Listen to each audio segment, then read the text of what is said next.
Subscribe करें और bell दबाएं ताकि कोई खबर रह न जाए।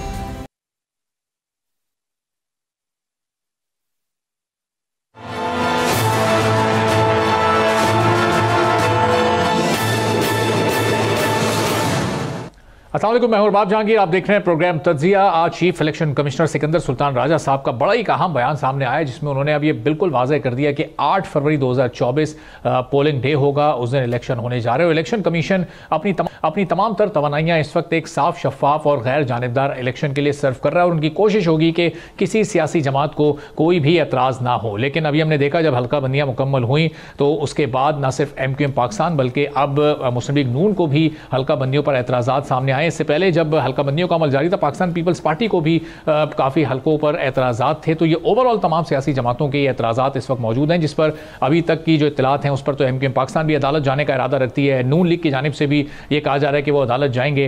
तो ये अभी हल्का बंदियों के हवाले से सूरत हाल है। और फिर इत्तेहाद भी इस वक्त और सीट एडजस्टमेंट्स बड़े ही दिलचस्प मोड में दाखिल हो चुकी हैं, चूँकि पहला जो ये सियासी और इंतखाबी इत्तेहाद था, या जो सीट एडजस्टमेंट थी, वो हमने पीपल्स पार्टी के खिलाफ सिंध में देखी जब MQM पाकिस्तान और नून लीग ने हाथ मिलाया। फिर गुज़िश्ता रोज़ चौधरी शुजात साहब के पास चले गए मियाँ नवाज शरीफ और तकरीबन 15 साल के बाद उन दोनों की मुलाकात हुई और कई सीट्स पर मामला तय पा गए। और इस दौरान यानी MQM पाकिस्तान और काफ लीग से मिलने के दौरान बलूचिस्तान में भी उन्होंने जाकर कई लोगों को अपनी पार्टी में शामिल किया। KP में JUI के साथ इस वक्त वो सीट एडजस्टमेंट करने जा रहे हैं और JUI KP में मियाँ साहब के साथ यानी नवाज शरीफ साहब की पार्टी के साथ, और फिर बलूचिस्तान में पीपल्स पार्टी के साथ ये सीट एडजस्टमेंट करने जा रही है। तो ये बड़ी दिलचस्प सूरत हाल है कि JUI फिर किस जमात के खिलाफ इलेक्शन लड़ेगी जब दोनों के साथ इत्तेहाद आप करने जा रहे हैं। तो आने वाली हुकूमत में कितनी जमातें शामिल होंगी और इलेक्शन तक सियासी जमातों के एतराज़ात और तहफ़्फ़ुज़ात दूर होंगे या नहीं, और अगर नहीं होते फिर क्या सूरत हाल बनेगी, इसी पर गुफ्तगू करते हैं। मेहमानों का आपसे तारुफ कराते हैं। शर्मिला फारूकी साहब पीपल्स पार्टी की सीनियर रहनुमा हमारे साथ मौजूद हैं। हाफिज़ हुसैन अहमद साहब जमीयत उलमा इस्लाम के सीनियर रहनुमा हमें ज्वाइन कर चुके हैं। मोहम्मद हुसैन साहब MQM पाकिस्तान के सीनियर रहनुमा हमारे साथ मौजूद हैं। शर्मिला साहिबा, ये MQM पाकिस्तान हल्का बंदियों के खिलाफ अदालत जा रही है, मुस्लिम लीग नून भी जा रही है, वो कब जाते हैं अभी ये डिसाइड होना भी बाकी है। पाकिस्तान पीपल्स पार्टी को भी इस लेवल के एतराज़ात हैं इस वक्त हल्का बंदियों पर, या फिर ओवरऑल सब कुछ सेट है और अब बस आप इलेक्शन की तैयारी कर रहे हैं? जी बहुत शुक्रिया। ऑडियो थोड़ी कम आ रही है तो इसलिए I am trying to understand कि क्या गुफ्तगू हो रही है। जो मुझे समझ आया हल्का बंदियों के हवाले से आपका सवाल है, जी बिल्कुल, MQM अगर अदालत गई है तो ये उनका राइट है। अगर उनको कहीं पर कोई इख्तलाफ है किसी हल्का बंदी के ऊपर तो ये एक प्रोसेस है, वो उसको फॉलो करें। पीपल्स पार्टी को भी चंद जगहों पर एतराज़ है और हम भी ड्यू लॉ प्रोसेस जो है लॉ का उसको फॉलो कर रहे हैं। हम भी गए हैं इलेक्शन ट्रिब्यूनल के पास और हमें भी तहफ़्फ़ुज़ात हैं, रिजर्वेशंस हैं। This is a process. और जब एक प्रिलिमिनरी हल्का बंदियों की फहरिस्त जारी होती है तो उसके बाद एक प्रोसेस होता है, पूरा टाइम होता है कि किस दौरान आप इन चीज़ों को चैलेंज कर सकते हैं। तो वो हमारे जो मुख्तलिफ कॉन्स्टिट्यूंसीज में जो हमारे कैंडिडेट हैं वो गए हैं। जी, और शर्मिला साहब, ये जो आज सिकंदर सुल्तान राजा साहब का जो बयान है जिसमें वो कह रहे हैं कि हम शफाफ, गैर जानिबदार, बिल्कुल पुरअमन इलेक्शन करवाने का हमारा पूरा अज़म है और हम इसके लिए तैयारी भी पकड़ चुके हैं, तो मुकम्मल एतमाद पाकिस्तान पीपल्स पार्टी का है? चूँकि ऑन ग्राउंड हम सिचुएशन थोड़ी सी डिफरेंट देख रहे हैं, जहाँ आपके एतराज़ात भी हैं, तहफ़्फ़ुज़ात भी हैं, आपको लेवल प्लेइंग फील्ड वाला जो आपका एतराज़ है वो भी अभी तक बहरहाल मौजूद है।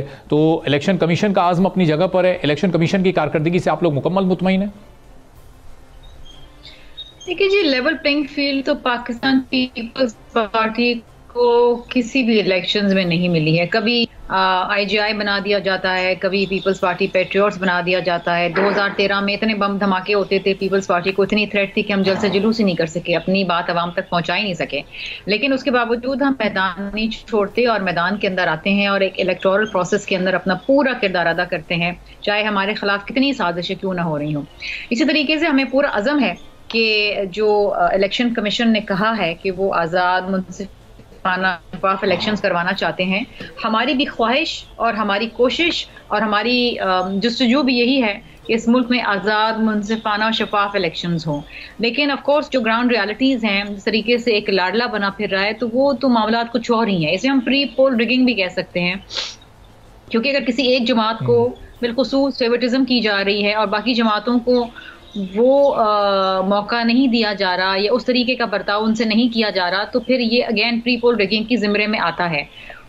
और फ्री एंड फेयर इलेक्शंस का प्री रिक्विजिट हमेशा रहा है लेवल प्लेइंग फील्ड। तो अगर पीपल्स पार्टी या किसी और जमात को भी लेवल प्लेइंग फील्ड नहीं मिलती, तो अगेन इलेक्शंस के रिजल्ट के ऊपर एक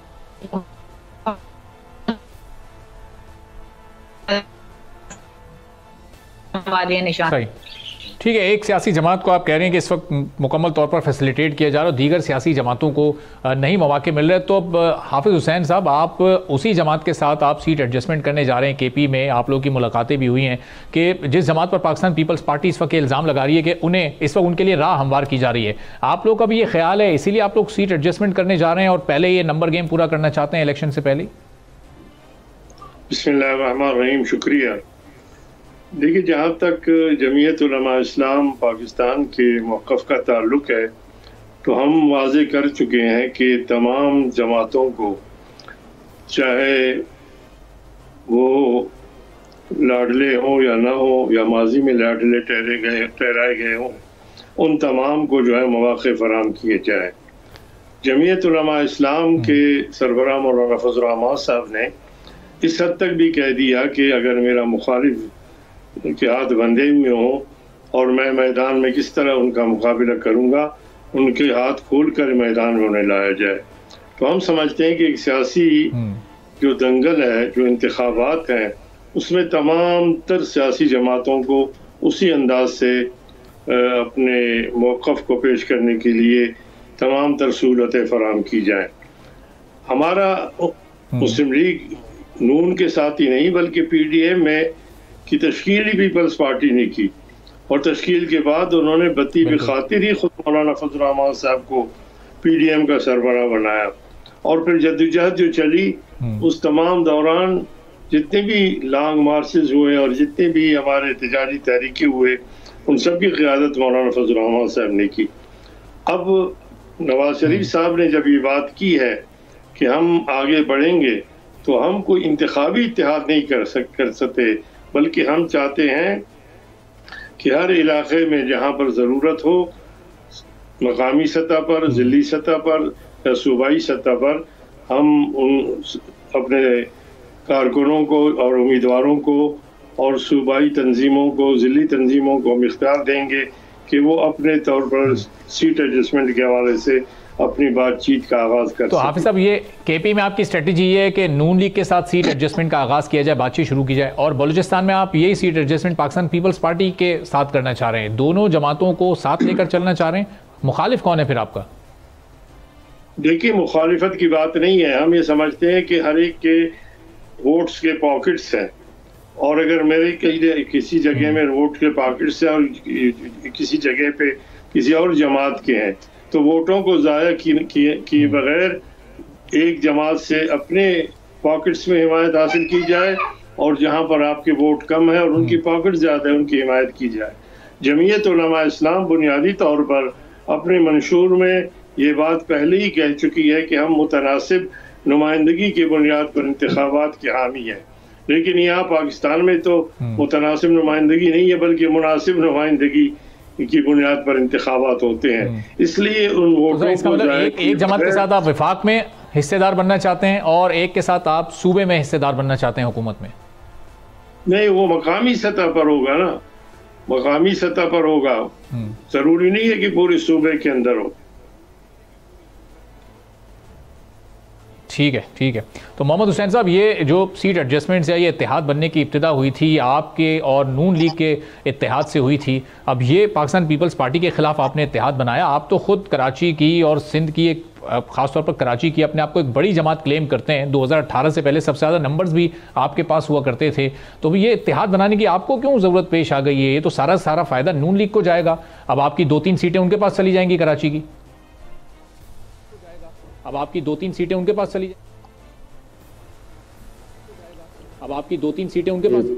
8 फरवरी को इलेक्शन का इनेकाद होने जा रहा है और तमाम सियासी पार्टियां अपनी तैयारियां कर रही हैं। इसी तरीके से इलेक्शन कमीशन जो पाकिस्तान का है वो भी अपनी तैयारियां कर रहा है और वो अपने दावे भी कर रहे हैं कि जी हम साफ शफाफ ऐसा इलेक्शन कराएंगे कि हर सियासी पार्टी को, हर स्टेक होल्डर को जो है इत्मीनान हो, उन्हें हम मुतमईन कर सकें।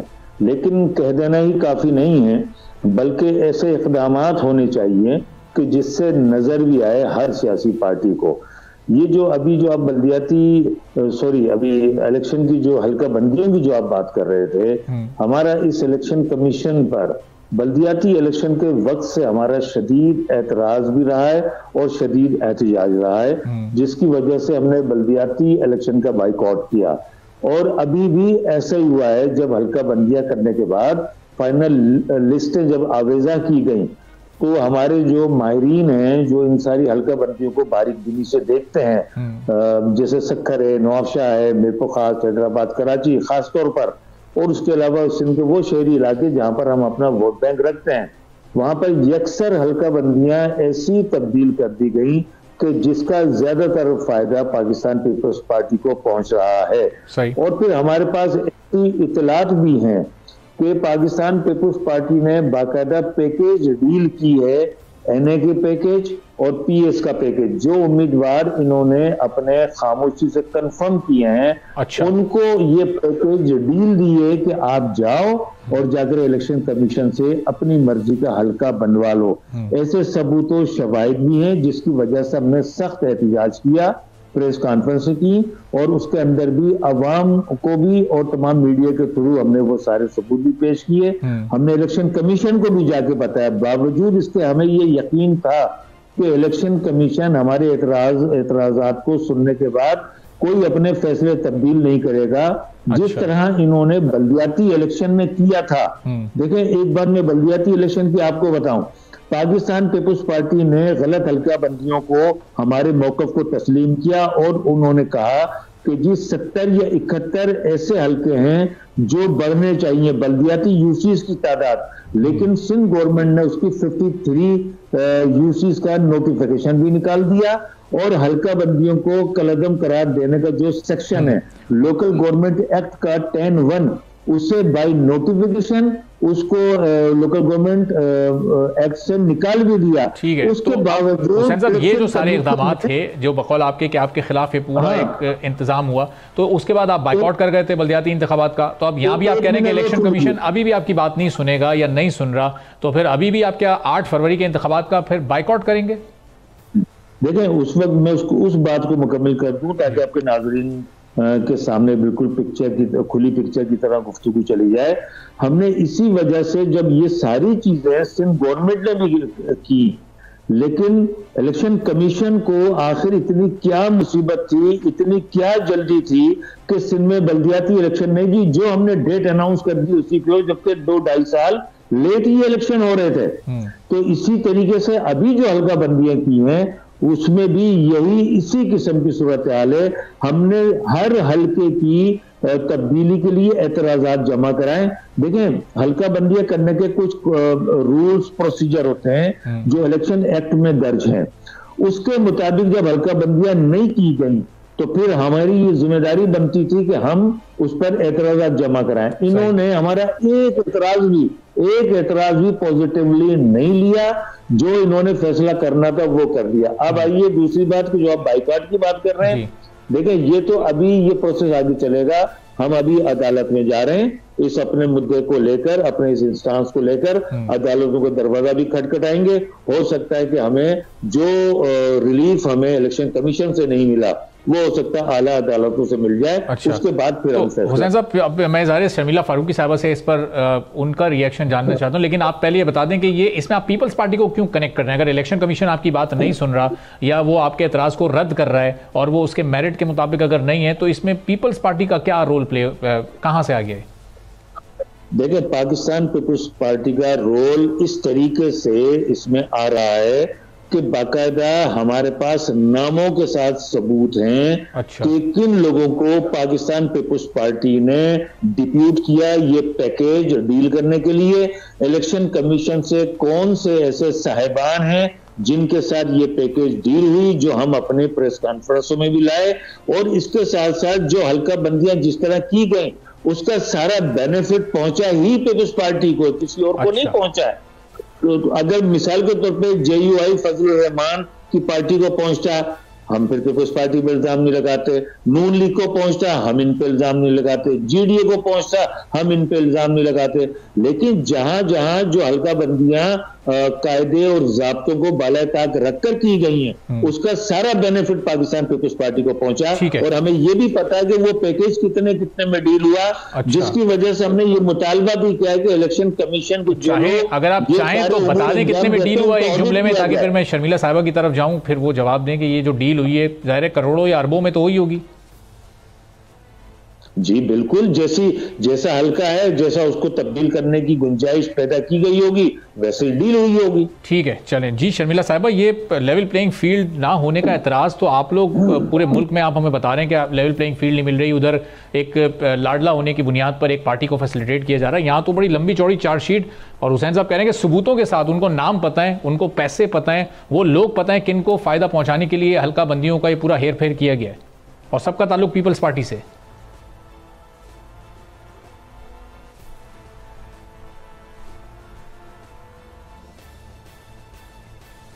अच्छा शर्मिला साहब, माइक आपका गालबन म्यूट हो गया, काइंडली अपना माइक अनम्यूट कर लीजिएगा ताकि आपकी आवाज। जी आवाज आ रही है आपको मुझे? जी अब आ रही है, अब आप गुफ्तगू शुरू कीजिए। अनफॉर्चुनेटली चंद सालों से ये तर्ज सियासत रहा है कि जब वो देखते हैं कि वो इलेक्शन में कामयाबी हासिल नहीं कर पाएंगे तो या तो वो बाइकआउट कर देते हैं कोई बहाना बना के, या फिर वो एतराज़ात उठाना पहले से ही शुरू कर देते हैं। देखिए, पीपल्स पार्टी को अगर फेवर किया जाता, पहली बात तो ये है कि इलेक्शन कमीशन पीपल्स पार्टी के मातहत काम नहीं करता। पीपल्स पार्टी एक इंडिपेंडेंट इदारा है, उनका काम था डिलिमिटेशन करना। हम भी इंतज़ार कर रहे थे, हमारे भी कई लोग ट्रिब्यूनल गए हैं, उनको भी एतराज़ात हैं, हमने पहले भी फाइल किए थे, अब भी फाइल किए, हम भी इंतज़ार कर रहे हैं उसके फैसले का। वहाँ यहाँ से हल नहीं होगा तो हम अदालत जाएंगे। और MQM तो अपने आप को बड़ी स्ट्रेंथन समझती है। अगर इनको इतना ही अपने स्ट्रेंथ के ऊपर एतबार होता तो ये बल्दियाती इंतखाबात बाइकआउट ना करते। और अब जो डिलिमिटेशन हुई है उसमें इनके एतराज़ात हैं, अच्छी बातें होनी चाहिए। अगर ये समझते हैं कि कहीं कोई चीज़ गलत हुई है या इनके मुताबिक नहीं हुई है तो ये अदालत जाएं, वहाँ से फैसला लेकर आएँ। हम भी अदालतों में हैं, ये भी अदालतों में हैं। हमारे अगर फेवर में किया होता तो हम अदालतों में क्यों होते? हम तो यहाँ शादियां बजा रहे होते। तो शर्मिला साहब, ये आप जिन हलकों पर अदालतों में हैं, वो ये सिंध की हल्का बंदियों पर आपको भी एतराज़ात हैं ये, या अलग अलग जो MQM के एतराज़ात हैं वो अलग हलकों से मुताल्लिक हैं? नहीं, ये मुझे कितनी डिटेल इनकी नहीं पता कि इन्होंने किस हलके के हवाले से एतराज़ दायर किए हैं, लेकिन हो सकता है कि जिन हलकों में इनको एतराज़ हो हमें भी एतराज़ हो, या कुछ उनसे अलग भी हो, मुख्तलिफ भी हो। ये तो डिपेंड करता है हमारे कैंडिडेट्स पे, किस कैंडिडेट का किस कॉन्स्टिट्यूंसी के अंदर एतराज़ है। क्योंकि जब नई डिलिमिटेशंस होती हैं तो फिर जाहिर बात है कि बाउंड्रीज चेंज होती हैं, और जब बाउंड्रीज चेंज होती हैं तो पुरानी वाली डिलिमिटेशन जो है वो ख़त्म हो जाती हैं। हमारी कुछ सीटें भी खत्म हो गई हैं, जैसे हमारी दादू से एक आध सीट खत्म हो गई है। इस तरीके से बहुत सारी चीजें हैं जिसके ऊपर एतराज है, और वो इट्स ओनली नॉर्मली एतराज होना, बिकॉज हर दफा जब डिलिमिटेशन असर नौ होती है तो एतराजात तो आते मुख्तलिफ जमातों के। नून लीग को भी एतराज है। अच्छा, लेकिन अब जारे नून लीग के तो वो तो बिल्कुल, वो तो उनकी पंजाब साइड के उनके एतराज़ हैं, लेकिन यहाँ जो अब MQM आपके खिलाफ इतनी लंबी चौड़ी ये चार्जशीट पेश कर रही है, तो आपको नहीं लगता फिर आने वाले इंतखाबात में भी आपकी परफॉर्मेंस पर इसका असर पड़ सकता है? नून लीग और MQM का यहाँ इत्तेहाद बन चुका है। अर्बन सिंध में वैसे ही MQM की एक स्ट्रॉन्ग पोजीशन पहले हुआ करती थी, अब वो कितना वापस उसको गेन कर पाते हैं ये भी डिपेंड करता है। फिर अंदरूनी सिंध इनके साथ और भी पार्टीज इस वक्त मिल रही हैं, तो आपके खिलाफ एक बड़ा इत्तेहाद इस वक्त सूबे में बन चुका है। देखिए जी, अच्छी बात है कि ये इत्तेहाद बनाएं, और अच्छी बात है कि ये समझते हैं कि अपनी स्ट्रेंथ पे इलेक्शन नहीं लड़ सकते। अगर इनमें अपनी स्ट्रेंथ होती तो ये किसी के साथ इत्तेहाद न बनाते। और वैसे भी PMLN जिसके साथ इन्होंने इत्तेहाद बनाया उसकी कोई खातिर खामोश तो है नहीं पूरे सिंध के अंदर। अब देखिए ना, अब मैंने अभी चेक किया है तो हमारी डिस्ट्रिक्ट ईस्ट के अंदर, कराची के अंदर तमाम MPAs, MNA और नेशनल असेंबली और प्रोविंशियल असेंबली की सीट पे सब पे जो हमने एतराज़ात फाइल किए थे वो तमाम के तमाम ECP ने रिजेक्ट कर दिए हैं। अब हम कोर्ट जाएंगे। अच्छा। डिस्ट्रिक्ट ईस्ट के अंदर तमाम के तमाम। इवन मलीर के अंदर जो फाइनल डिलिमिटेशन हुई है उसमें भी हमें एतराज़ है, उसके खिलाफ भी हम सिंध हाई कोर्ट के अंदर अपील फाइल करने जा रहे हैं। ठीक है, तो हाफिज साहब ये आप देखें, पीपल्स पार्टी को एतराज़, अदालत जारी है, एमक्यूएम पाकिस्तान को एतराज़, अदालत जारी है, नून लीग को भी एतराज़, अदालत जारी है, और फिर एक दूसरे पर इल्ज़ामात भी लग रहे हैं। आपको भी है एतराज़ हल्का बंदियों पर, आप भी अदालत जा रहे हैं, या मुतमईन आप हल्का बंदियों पर, इलेक्शन कमीशन की इस कारकर्दगी पर? दीगर जमातों को तो बहुत एतराज़ आते हैं। देखिए, मुख्तलिफ इलाकों में हैं एतराज़ात यकीनन, क्योंकि बाज़ जगह पे हल्के तब्दीली हो चुके हैं, बाज़ जगह तो पूरा हल्का ही गायब हो चुका है। बहरहाल इस बारे में जमात फैसला करेगी, और कुछ एतराज़ात किए हमारे लोगों ने, हम उसके रिजल्ट देखते हैं कि इलेक्शन कमीशन किस हद तक उसे अहमियत देती है, उसके बाद इसका फैसला होगा। ठीक है, और हाफिज साहब ये अब जो जिस तरह इस वक्त ये इत्तेहाद सारे बनने जा रहे हैं, ये इत्तेहाद दरअसल सियासी जमातों की कमज़ोरियों को जाहिर करते हैं कि आप एक सिंगल कैपेसिटी में आप उतनी ताकत नहीं रखते। इस तरह अभी शमीला साहिबा ने कहा सिंध में इत्तेहाद बना है पीपल्स पार्टी के खिलाफ, तो वहाँ क्या एमक्यूएम अकेले नहीं परफॉर्म कर सकती थी? केपी में आप लोग इत्तेहाद बनाने जा रहे हैं, मुस्लिम लीग नून और आप मिलकर, तो अब ये इत्तेहाद दरअसल किसके खिलाफ होगा? और पीपल्स पार्टी में जब आप बलूचिस्तान में पीपल्स पार्टी के साथ इत्तेहाद बनाएंगे तो वो इत्तेहाद किसके खिलाफ होगा? एक छोटा सा ब्रेक मैं यहाँ पर ले रहा हूँ, ब्रेक के बाद वापस आता हूँ, ये सवाल हाफिज साहब के सामने रखेंगे, और फिर मोहम्मद हुसैन साहब से भी जानेंगे जो इन्होंने इल्ज़ामात लगाए, अब उनके पास क्या वो नाम मौजूद हैं, क्या वो यहाँ पर बताएंगे कि किन किन लोगों को इन हल्का बंदियों के तहत पाकिस्तान पीपल्स पार्टी के फ़ायदा पहुँचाया गया। एक छोटे से ब्रेक के बाद वापस आते हैं, इस पर मज़ीद गुफ्तगू करते हैं।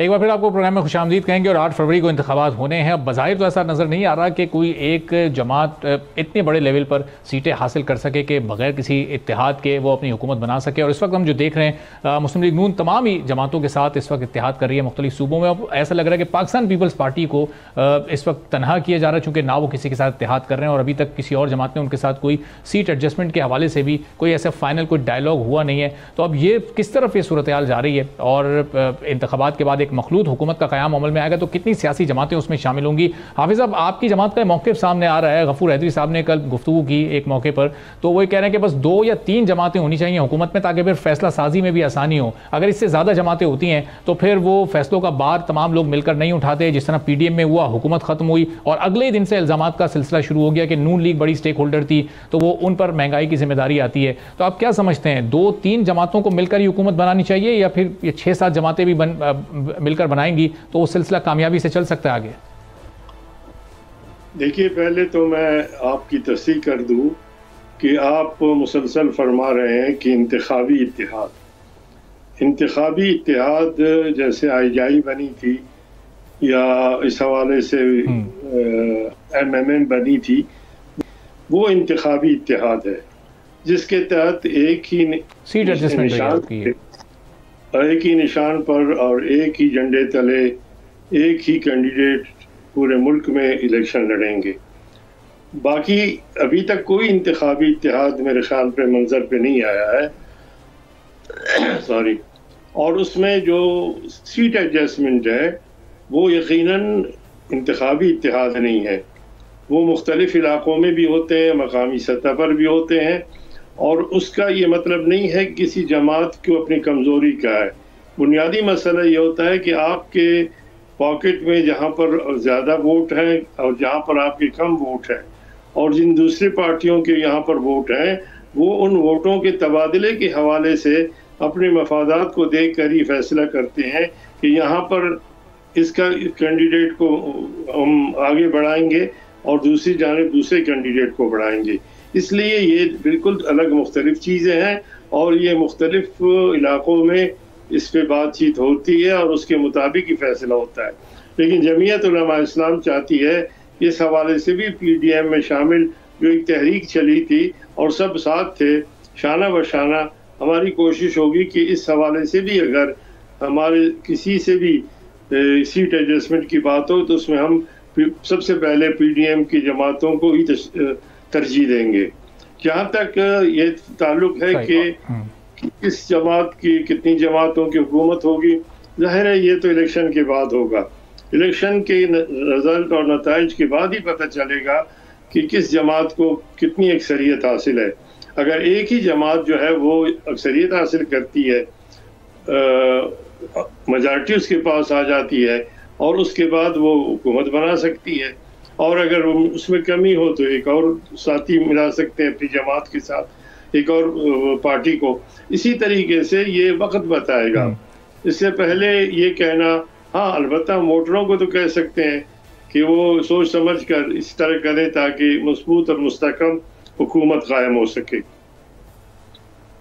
और हाफिज साहब, ये चूंकि अभी बहुत सारी जगहों पर आप सीट एडजस्टमेंट के बारे में डायलॉग कर भी रहे हैं, तो ये सीट एडजस्टमेंट JUI जिस भी जमात के साथ करे, नून लीग या वो पीपल्स पार्टी हो, आपकी ये शर्त होगी कि मौलाना साहब अगले सदर होंगे अगर आप हुकूमत साजी में उनकी मदद करते हैं और हुकूमत का हिस्सा होते हैं? ये मौलाना साहब को अब सदर के रोल में फाइनल कर चुके हैं या अभी इस मामले पर भी बातचीत होनी है आगे? देखिए, ये सदारत के मनसब के हवाले से जो इंतखाब होना है उसके लिए अभी तक खाम माल मौजूद है।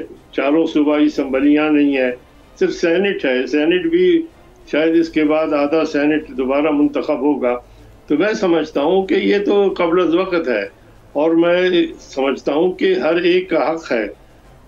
इसकी मैं सिर्फ ये कह सकूँगा एक वर्कर की हैसियत से कि जितनी भी पार्टियाँ हैं, हम ये भी देखना चाहेंगे कि अगर हम किसी के खिलाफ एहतजाज कर रहे होते हैं, तहरीक चला रहे होते हैं, जिस तरह PDM बनी, तो उस वक़्त मौलाना फजल रहमान साहब को ही सदर बनाया जाता है। क्या अगर वो सलाहियतें तहरीक के हवाले से एक शख्सियत में तमाम पार्टियां समझती हैं, तो क्या हम ये भी आजमाने की शायद कोशिश करें कि इस हवाले से भी क्या वो उनकी सलाहियतों को उसी अंदाज से लेंगे जिस अंदाज से। तो हम सब ये तजवीज़ रखी है आपने, ये बड़ी जमातों के सामने, मुस्लिम लीग नून के सामने या पीपल्स पार्टी के सामने ये तजवीज़ आप लोगों की जानिब से रखी गई है और उस पर कोई रिएक्शन सामने आया इन जमातों का? कोई हिमायत या इनकार? ये तो मैं आपकी बात का जवाब दे रहा हूँ। किसी भी सतह पर जमीयत उलमा इस्लाम क़ब्ल अज़ वक़्त इस किस्म की न उन्होंने एक बात रखी है, और हम समझते हैं कि सीट एडजस्टमेंट के हवाले से उसी सीट के हवाले से बात होगी, इस किस्म की कोई शराइत उसमें नहीं होंगी। सही। तो हुसैन साहब, ये अभी जो इल्ज़ामात आपने जिस तरह पाकिस्तान पीपल्स पार्टी के ऊपर लगाए हल्का बंदियों के मामले में, अब ये आप अदालत में जाकर साबित तो करेंगे, लेकिन ये कुछ नाम, कुछ ऐसे हल्के वो आपके पास मौजूद हैं कि वो ऐसे ठोस शवाहिद हों कि आप उनको साबित भी कर सकें, या फिर ये बस ज़बानी कलामी, चूँकि एक इलेक्शन कैंपेन चल रही है और हल्का बंदियों को मुतनाज़ करना था, तो वो बस एक रवानी में आप कह गए? देखिए, अगर हमें आला अदालतों में नहीं जाना होता, हाई कोर्ट वगैरह में। हाफिज साहब, हुसैन साहब से मैंने पूछा है कुछ। अच्छा हुसैन साहब, जरा मौका दिए, कुछ कहना चाह रहे हैं हाफिज साहब? जी हाफिज साहब। जी, मैं कह रहा हूँ कि दोनों हमारे साथ शरीक गुफ्तगू मौजूद हैं। शर्मिला साहिबा हैं और भाई हमारे बात कर रहे थे अभी, वो भी हैं। MQM के तो मैं समझता हूँ जिसने इल्ज़ाम लगाया वो भी बैठे हैं, जिन पर इल्ज़ाम लगाया वो भी बैठे हैं। जमीयत उलमा इस्लाम ने किसी पर इस किस्म का इल्ज़ाम नहीं लगाया। इसलिए मैं समझता हूँ कि अगर वो सफाई की ज़रूरत है तो इस वक्त मौका है कि वो आपस में बैठे और आप उनसे ये बात की वजाहत तलब कर सकते हैं। जी जी हाफिज साहब, मैं मोहम्मद हुसैन साहब से पूछ रहा था, चूंकि आप भी हाफिज हुसैन अहमद साहब हैं और उनका नाम भी मोहम्मद हुसैन है, तो वो शायद इसलिए आप समझे कि मैंने आपसे सवाल कर दिया। जी मोहम्मद हुसैन साहब। मैं ये कह रहा हूं कि अगर हमें ये अपने एतराज़ात लेकर हाई कोर्ट में नहीं जाना होता तो मैं आपके चैनल के तवज्जुह से आवाम को बता भी देता। और आपको याद होगा जब ये हल्का बंदियां अनाउंस हुई और नोटिफाइड हुई, उसके बाद कन्वीनर, डिप्टी कन्वीनर्स ने हमारी पार्टी के, उन्होंने बाकायदा प्रेस कॉन्फ्रेंस की। उस प्रेस कॉन्फ्रेंस में भी इस जो जाली जो हल्का बंदियां हुई हैं, जिस अंदाज में पाकिस्तान पीपल्स पार्टी को फैसिलिटेट किया गया, वो सारी बातें प्रेस कॉन्फ्रेंसों में भी की गई हैं। क्योंकि अब हम इलेक्शन कमीशन से हो आए हैं और उन्होंने हमें यकीन दिलाया है, लेकिन यकीन मैं नहीं समझता कि वो इस पर कुछ करेंगे। तो हम हाई कोर्ट जाएंगे तो फिर वहां पे वो सारे सबूत शवाहिद, सारी चीजें हाई कोर्ट में रखेंगे। कोई तादाद के, वो कितनी तादाद में हल्के या शहर, इस हद तक तो आप बता ही सकते हैं, आप वो स्पेसिफिक नाम ना बताएं आप। मैं आपको बताऊं, नवाबशाह की जो शहरी इलाके की सीट है, उस सीट को पाकिस्तान पीपल्स पार्टी ने कंफर्म करने के लिए 2.5 से 3 दही इलाके की यूसीज को शामिल करके अपने वोटों की तादाद को बढ़ाया। अच्छा। इसी तरीके से मीरपुर खास की सीट जो हमेशा 88, 90, 93, 97, 2002, 2007, 2013 एमक्यूएम जीतती रही है। 2013 के बाद जब वहां की हल्का बंदियां हुई तो इसी तरीके से पाकिस्तान पीपुल्स पार्टी ने दही इलाकों की यूनियन काउंसिलें जो थी यूसीज, उनको उसके अंदर मर्ज कर दिया। और मर्ज ये इलेक्शन कमीशन ने किया ना, या आप ये कह रहे हैं पीपल्स पार्टी ने किया? ये जिम्मेदारी तो इलेक्शन कमीशन की है जी। नहीं, इलेक्शन कमीशन की बात मैं कर रहा हूँ, मैं इलेक्शन कमीशन की बात कर रहा हूँ, क्योंकि ये जो डिलिमिटेशन का प्रोसेस है वो इलेक्शन कमीशन करता है। इसी तरीके से इन्होंने अभी हैदराबाद के अंदर भी पिछली जो 2018 के टाइम जो हल्का बंदियां हुई थी उस वक्त भी ये किया, और इसी तरीके से कराची के अंदर भी जिस तरीके से इन्होंने यूसीज बनाई थी, हमारे शहरी जो हमारे वोटेड एरिया थे एमक्यूएम के, वह 90,000, 92,000, 88,000, 80,000 की यूसीज, और इन्होंने अपनी जो दही इलाकों की यूसीज थी कहीं 15,000, कहीं 18,000, कहीं 32,000। तो इसी तरीके से इस मर्तबा इन्होंने ये एनए और पीएस की भी हल्का बंदियां की हैं, जो बाकायदा हमने जो रूल्स प्रोसीजर हैं उनको जो वायलेट किया गया उसको सामने रखते हुए हमने एतराजात जमा कराए, और एक एतराज भी हमारा नहीं माना गया। मजे की बात ये रही कि एक एतराज हैदराबाद, बेपुखाल, नवाबशाह, सक्खर, हैदराबाद, कराची। तो हुसैन साहब, शर्मिला साहिबा ने भी बताया कि उनको जिन हल्कों पर एतराजात थे तो उनकी भी अर्जी इलेक्शन कमीशन ने नहीं सुनी है, उनके एतराजात भी मुस्तरद कर दिए गए। नहीं, इनके तकरीबन एतराजात मुकम्मिल है, पूरे हुए हैं, इनको यहाँ कोई बेनिफिट उससे नहीं भी हो रहा है। ये यानी बैलेंस करने के लिए ये बातें कर रही हैं। अच्छा। अगर ऐसी चीज होती तो इनका मीडिया सेल या इनको लोग प्रेस कॉन्फ्रेंस करके अपना मुद्दा बयान करते। ये सिर्फ चैनल के ऊपर ही, ये आज मैं बात सुन रहा हूँ। अच्छा। आज से पहले पीपुल्स पार्टी के किसी रहनुमा ने किसी चैनल पर किसी मीडिया के जरिए कहीं ये बात नहीं की कि इनके हल्का बंदियों पर एतराजात मुस्तरद किए हैं। चले, अब ये तो जो इन्होंने बात की तो रिकॉर्ड का हिस्सा यहाँ बन गई है ना। ये तो यहाँ अब शर्मिला साहिबा, नवाब शाह, मीरपुर खास, हैदराबाद, कराची, ये तो एक लंबी लिस्ट है। जी। हम ये सियासी रेटोरिक नहीं कर रहे, हम इलेक्शन लड़ने जा रहे हैं। प्रेस कॉन्फ्रेंस करके फलां करके हमने अपना काम करना है। मैंने आपको बताया कि डिस्ट्रिक्ट ईस्ट के अंदर हमारी नेशनल और प्रोविंशियल असेंबली की सीटों पे जितने एतराजात थे सब ईसीपी ने रिजेक्ट कर दिए। ठीक है, हम इसके खिलाफ सिंध हाई कोर्ट जा रहे हैं। मलीर में भी हमारे साथ यही हुआ।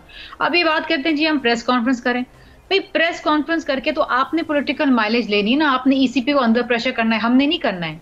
हमने तो अपनी जो एतराजात है उनको राइट फोरम के ऊपर लड़ना है, हमने टीवी में आके आपसे नहीं लड़ना है। दूसरी चीज ये है कि मैं इनको ये भी बेहतर जानते हैं, मैं भी जानती हूँ, ये शायद आपको कुछ और ही बताने की कोशिश कर रहे हैं।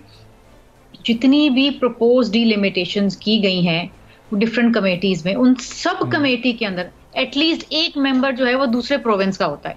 सो किसी एक मेंबर, जिस तरह सिंध के इलेक्शन कमिश्नर के ऊपर इल्जाम लगा रहे हैं, उनका तो लेना देना ही नहीं है। हर कमेटी के अंदर वो दूसरे प्रोविंस का एक बंदा होता है, कोई एक इंडिविजुअल को तो आप ब्लेम ही नहीं कर सकते।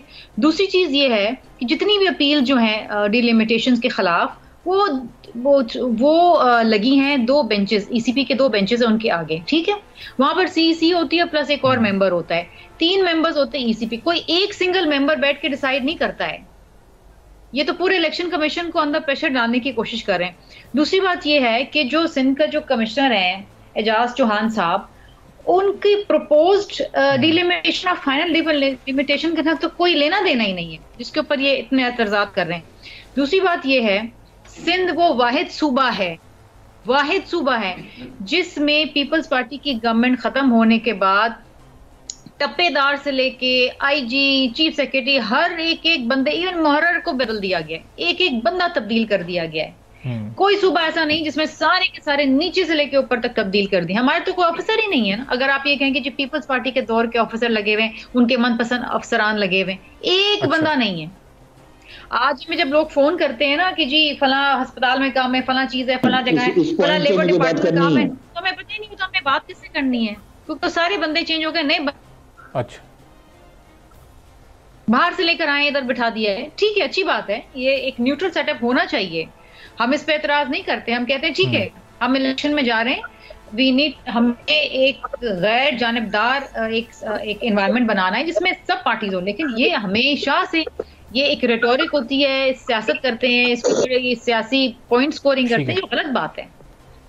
अब वो उसके सही आप कहने के आप राइट फोरम पर जा रहे हैं आप। जी मोहम्मद हुसैन साहब बस एक जुमला कह दीजिएगा, बस मेरे पास 20 ही सेकंड बचे हैं। जी मोहम्मद हुसैन साहब कुछ रिस्पॉन्ड आप इस पर करना चाह रहे थे? मैं ये कह रहा हूँ, ये मोहतरमा ये फरमा रही हैं कि कहने में हम सारे तपेदार सारे लोग तब्दील कर दिए, जहां से आप हटाएंगे दूसरे को लगाएंगे, वो भी पीपुल्स पार्टी का जियाला बैठा हुआ है। अच्छा। सारे डीसी इनके, सारे डिप्टी कमिश्नर इनके हैं, सारे असिस्टेंट कमिश्नर इनके हैं, सारे ये जो जितने भी IG, DIG, SSP, SHO, DSP, फिर स्कूल के अंदर एजुकेशन में जितने भी महकमे, सारे इन्होंने 15 साल में जो अपने जियाले भरे हैं। चले आप कह रहे हैं कि हर जगह पाकिस्तान पीपल्स पार्टी के लोग बैठे हैं, इसके बावजूद भी अभी वो अदालत जा रहे हैं। हम देखते हैं कि अदालत पाकिस्तान पीपल्स पार्टी कब जाती है, एमके जाती है, नून लीग कब जाती है, तमाम ही सियासी जमातों को इस वक्त हल्का बंदियों पर एतराजात हैं। अब अदालत से क्या फैसला सामने आता है आने वाले दिनों में, ये भी सामने आ जाएगा। बहुत बहुत शुक्रिया शमीला फारूकी साहबा, हाफिज हुसैन अहमद साहब, मोहम्मद हुसैन साहब हमारे साथ मौजूद थे। एक ब्रेक लेंगे और ब्रेक के बाद जब वापस आएंगे तो अफगानिस्तान इस वक्त दहशतगर्द तंजीमों का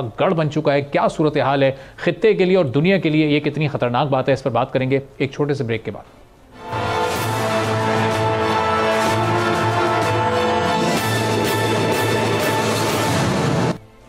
एक बार फिर प्रोग्राम में आपको खुशामदीद कहेंगे। और अफगानिस्तान इस वक्त दहशतगर्द तंजीमों का गढ़ बन चुका है।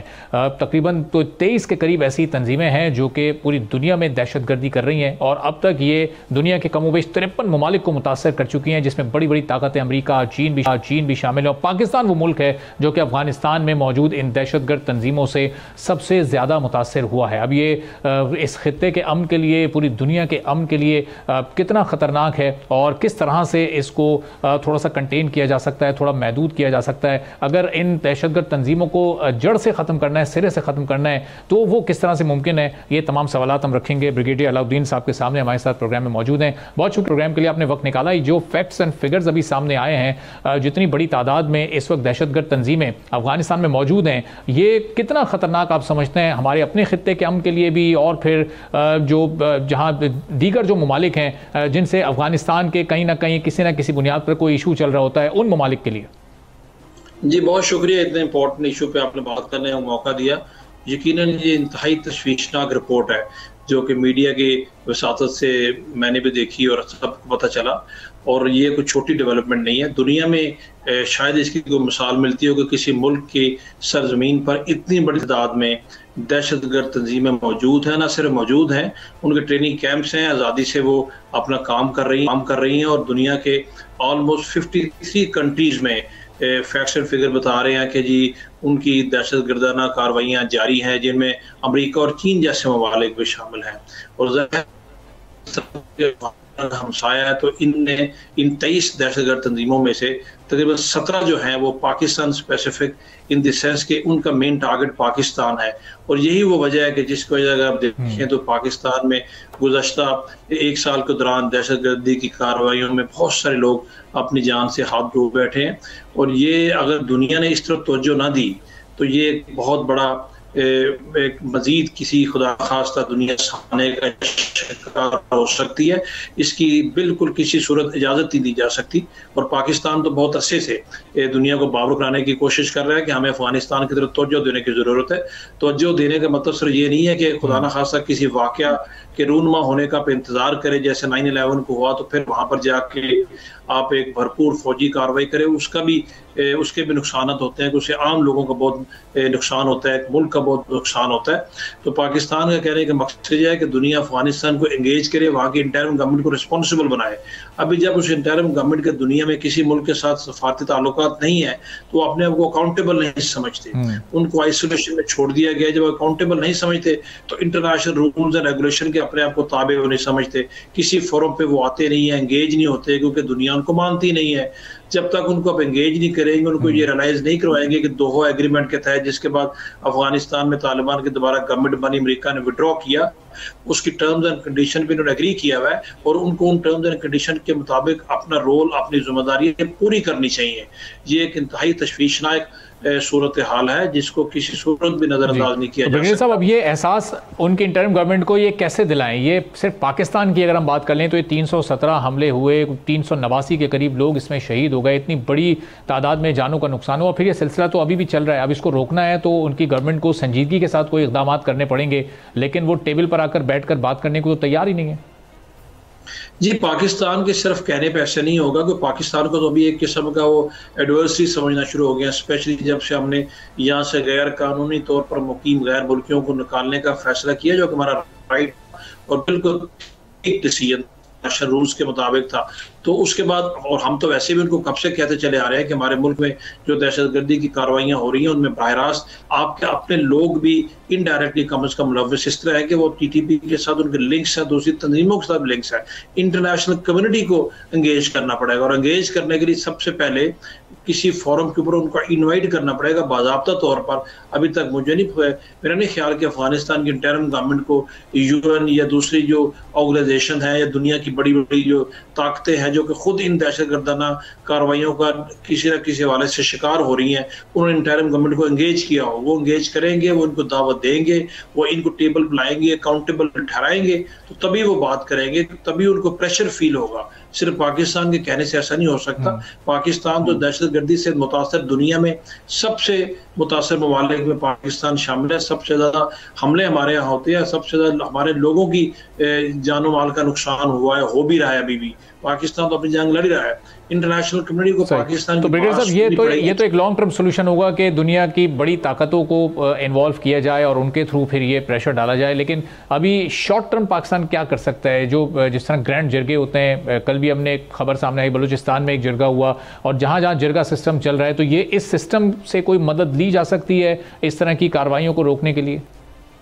जी, मदद ली जा सकती है, बिकॉज कल्चरली बहुत सारी चीज़ें एक कॉमन है पाकिस्तान और अफगानिस्तान के, स्पेशली जो बॉर्डर के एरियाज है पख्तून बेल्ट में, तो वहाँ पर रिलीजियस इन्फ्लुएंस भी लोगों का है, बिकॉज रिलीजियसली ओरिएंटेड सोसाइटी है वहाँ पर, और ट्राइबल ओरिएंटेड सोसाइटी है। तो जो ट्राइबल जिरगाज होते हैं या रिलीजियस लोगों को जो इन्फ्लुएंस होता है, बिकॉज इन तालिबान के बहुत बेतहाशा लोग इन्हीं मदारिस से, फारूक तहसील है, वो एफर्ट्स तो पाकिस्तान कर ही रहा है, और उनके डेफिनेटली कुछ ना कुछ तो उनके मुस्बत असरात मिलते भी हैं, और शायद कुछ नज़र किसी हवाले से आ भी रहे होंगे, लेकिन वो उनकी रफ्तार या उनकी प्रोग्रेस उतनी मुनासिब या उतनी हौसला अफजा नहीं है जितना होना चाहिए, क्योंकि ये हमले बतदरीज हो रहे हैं और इन हमलों में कमी नहीं आ रही। आल्दो हमारी सिक्योरिटी फोर्सेस तो उनका मुकाबला कर ही रहे हैं अल्हम्दुलिल्लाह, आइंदा भी करते रहेंगे, उनको शिकस्त भी दे रहे हैं, लेकिन ये हमले ख़त्म तभी होंगे जब अफगानिस्तान के अंदर उनकी जो सेंचुरीज हैं वो उनके ऊपर प्रेशर आएगा, वो बंद होंगी, और वो इंटरिम गवर्नमेंट ही कर सकती है।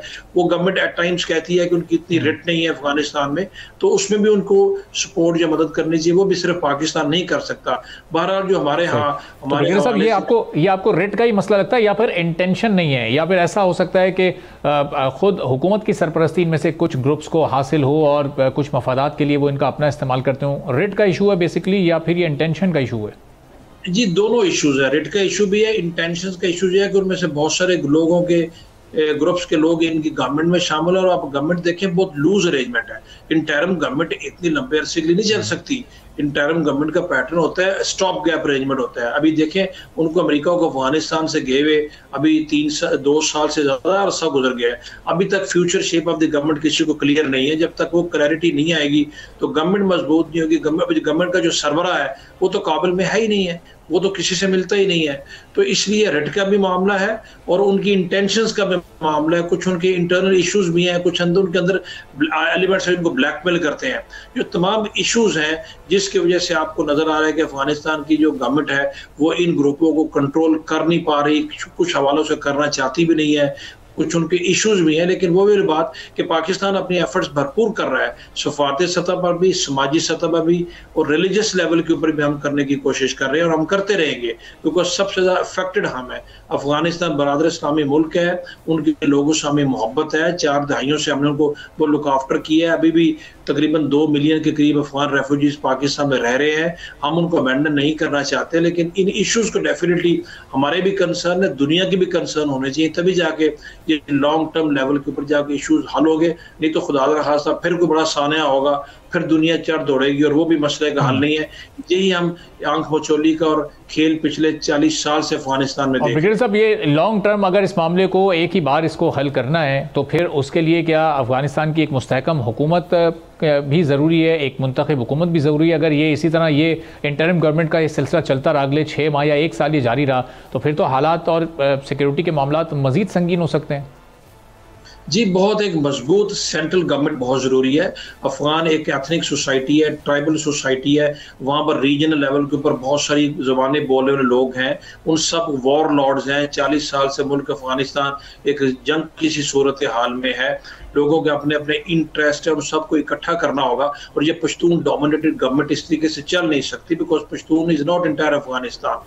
तालिबान की जो लीडरशिप है सारी पश्तून डोमिनेटेड है। सबको जब तक साथ नहीं चलेंगे, हर किसी को स्पेस नहीं देंगे, हर किसी को अहमियत नहीं देंगे और ऑल इंक्लूसिव गवर्नमेंट नहीं होगी, उस वक्त अफगानिस्तान कभी भी मजबूती की तरफ नहीं जा सकता। इस सिलसिले में भी दुनिया को अपना रोल अदा करना चाहिए और बेशक पाकिस्तान उनकी मदद कर सकता है। पाकिस्तान पहले भी करता रहा है, अभी भी कर रहा है, आइंदा भी करने को तैयार है, लेकिन उनको रियलाइज कराने की जरूरत है कि अगर आप अपने मुल्क के अपने अवाम की भलाई चाहते हैं और इस्लाम के मुसल्लमा असूलों के मुताबिक, बिकॉज वो अपना स्ट्रेंथ तो रिलीजन इस्लाम से लेते हैं, तो उसके तहत ही कम से कम वो लोगों को जीने का हक दे और हमसायों का ख्याल करे, अमन और अमान से रहे, क्योंकि ये फसाद और झगड़े से कभी भी सोसाइटीज आगे प्रोग्रेस नहीं कर सकती। ये उनको समझाने की जरूरत है। मेरा ख्याल है अगर इसमें कंसिडर्ड एफर्ट की जाए, सब मिलकर करें, तो यकीनन हल मौजूद है, उम्मीद रहनी चाहिए हर वक्त।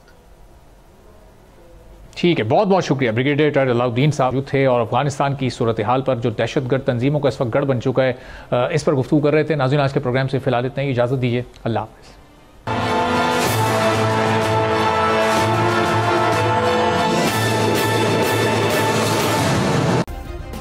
सब्सक्राइब करें और बेल दबाएं ताकि कोई खबर रह न जाए।